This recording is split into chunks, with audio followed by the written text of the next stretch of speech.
Hello viewers, இன்னைக்கு நம்ம பார்க்க போறது One Piece episode 508 part 1.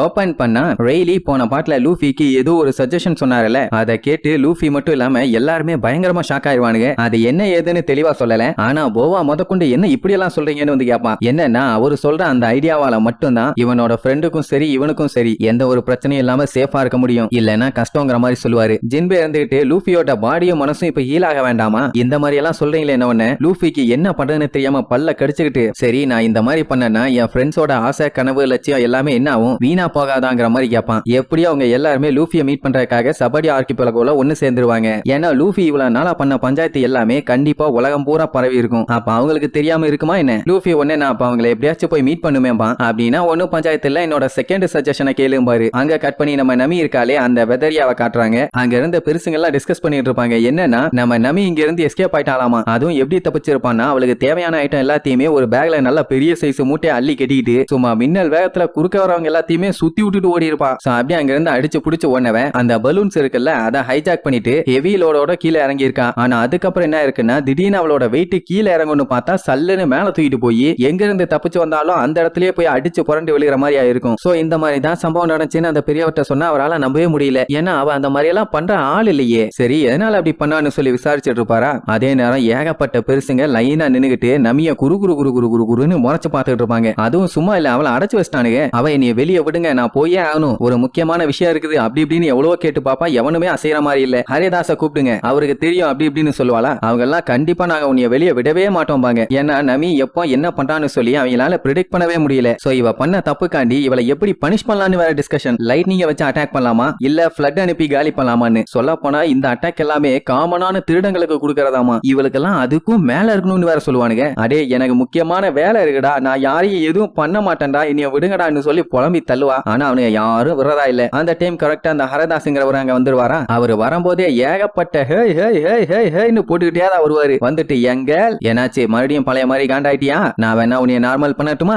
இங்க பாரு இதுதான் விண்டு நாட்டுன்னு சொல்லி அவளை சமாதானப்படுத்துறங்கிற பேர்ல காண்டேத்தி விட்டுட்டு இருப்பாரா. அவர் மூஞ்சோட ஒரு குத்து மனுஷன் அப்படியே தெரிச்சடிச்சு போய் விடுவாரு. சுத்தி இருக்கவங்க எல்லாம் மிரண்டுருவானுங்க, என்ன ஒரேடி அடிச்சு தெரிக்க விட்டுட்டாலேன்னு. அவ என்னைய வெளியே விடுங்கடா எனக்கு முக்கியமான வேலை இருக்குன்னு கதறுவா. ஆனா அங்க இருக்கவங்க எல்லாம் ஹரதாஸோட நிலைமைய பார்த்துட்டு ஐயோ ஐயோ அவர் ஹரதாஸ் அடிச்சிட்டா, டாக்டரை கூப்பிடுங்க, அவர் உசுருக்கு போராடிட்டு இருக்காரு, இவன் மனுஷியே கிடையாது, இவ ஒரு டெவில் அப்படி இப்படின்னு கொஞ்ச நேரத்துக்கு கலவரம் பண்ணி உசுரை வாங்கிடுவானுங்க. பாவம் நமியால எதுவும் பண்ண முடியல. அதுக்கப்புறம் அந்த பெரியவர் தனியா போய் அவகிட்ட பேச ட்ரை பண்ணுவாரு. என்னன்னா நம்ம புள்ள அங்க இருந்து தப்பிச்சு போகும்போது வெதர் ஃபீல்டுல இருந்து ஏகப்பட்ட வெதர் பால்ஸ் அப்புறம் அவரோட ரிசர்ச் நோட் எல்லாத்தையுமே ஆட்டைய போட ட்ரை பண்ணிருக்கான். ஏன் இந்த மாதிரி எல்லாம் பண்ணேன்னு கேட்டா நான் ஆல்ரெடி ஒரு தீஃப் அண்ட் அது மட்டும் இல்லாம இப்போ ஒரு பைரட்டா தான் இருக்கேன். அப்படி இருக்கும்போது திருடுறது தப்பு இல்லன்னு கேஷுவலா சொல்லுவா. ஐயோ இவன் மனுஷிலேயே மோசமான மனுஷி, சொல்ல போனா இந்த கண்ட்ரியோட வில்லியே இவதான், இந்த பள்ளியை நம்ம அடிச்சு விரட்டாம விடக்கூடாதுன்னு சொல்லிட்டு கத்துன்னு கத்திட்டு கிடப்பானுங்க. இப்ப நமிக்கு என்ன பண்றதுனே தெரியல. எனக்கு இந்த கண்ட்ரியை விட்டு வெளியில போகணும், கெஞ்சி கேட்கறேன் நீ விட்டு தொலைங்க, என்னால உங்க அலப்பறைய தாங்க முடியலம்பா. இதுல வேற நான் திருந எல்லாத்தையுமே நீங்களே எடுத்துக்குங்க, தயவு செஞ்சு என்னைய மட்டும் விட்டுருங்கம்பா. ஆனா அவனுங்க யாரும் கவனிக்காம ஐயோ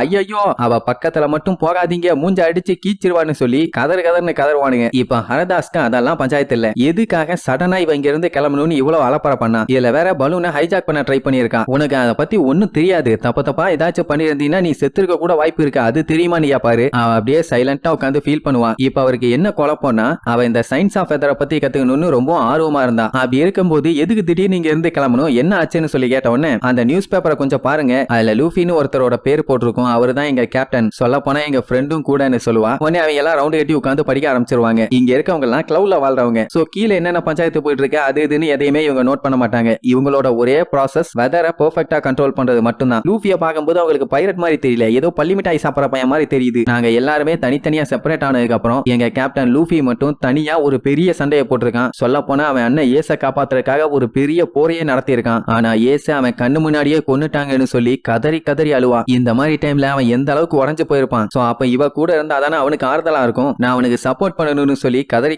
அழுவாளா. அவ அப்படி அழுகிறத பார்த்துட்டு அங்க இருக்கவங்க எல்லாருமே ஆடி போயிருவாங்க. அதுவும் எப்படி ஐயோ ஒரு சின்ன பொண்ணை நம்ம அளவஷ்டமே அவ்வளவு வயலண்டா இருந்தவளுக்குள்ள இவ்வளவு வலி இருக்கான்னு சொல்லி மறுபடியும் லூசு மாதிரி அங்கங்கன்னு ஓடிட்டு இருப்பானுங்க. அடே ஓடுறத விட்டுட்டு சாவியை கொடுங்கடா அவளை திறந்து விடலான்னு சொன்ன உடனே ரைட்டுன்னு சொல்லி பூட்டை ஓபன் பண்ற வரைக்கும் கதறி கதறி அழுதுட்டு இருந்தவ அந்த பூட்டை ஓபன் பண்ண அடுத்த செகண்டே ஹரதாஸோட கழுத்தோட புடிச்சா அலேக்க அங்க இருந்து தூக்கிக்கிட்டு மின்னல் வேகத்துல ஓடுவா. அந்த அளவுக்கு வேகத்துல எஸ்கேப் ஆவான்னு யாருமே எதிர்பார்க்கல. ஆமா எங்க போறா இவன்னு திரும்பி பாக்குறதுக்குள்ளேயே அவ 3 கிலோமீட்டருக்கு அந்த பக்கம் போயிட்டான். ரொம்ப ரொம்ப தேங்க்ஸ் பா, பை பை, போயிட்டு வரேன்னு சொல்லிட்டு ஹரதாஸோட கிளம்புவா. ஏன்னா அந்த பலூனை இவளால ஒழுங்கா ஓட்ட முடியல, தப்பா ஒரு டைம் தானே செய்வாங்க. இந்த டைம் ஹரதாஸை கூப்பிட்டு போய் ஓட்டிக்கலான்னு சொல்லி முடிவு பண்ணிட்டா. அங்க இருக்கவங்க எல்லாம் ஷாக் ஆயிருவாங்க. என்னடா இவ நிமிஷத்துக்கு நிமிஷம் பச்சவந்தி மாதிரி மாறிட்டு இருக்காளேன்னு. அது மட்டும் இல்லாம இவங்க எடுத்து வச்சிருந்த அந்த பேக்கையுமே மறுபடியும் ஆட்டையை போட்டு போயிட்டான். இப்ப என்னன்னா வெதரியாவோட எல்லா டீடைல்ஸுமே சீக்கிரட்டா தான் இருக்கணும். அவ ஆட்டையை போட்டு போனா எல்லாமே ஓவர். அதனால நாங்க வெதரியா சயின்ஸை விட மாட்டோம்னு சொல்லிட்டு வேகமா வெட்டிட்டு வருவாங்க. அவ அதை பத்தி எல்லாம் கண்டுக்கிற மாதிரி இல்ல. ஹரதாஸ் கிட்ட நீ எப்படியாச்சும் கடலை கொண்டு போய் சேர்த்திருங்க, நான் என் ஃப்ரெண்ட பார்க்க போகணும்பா, அது இம்பாசிபிளும் வரா,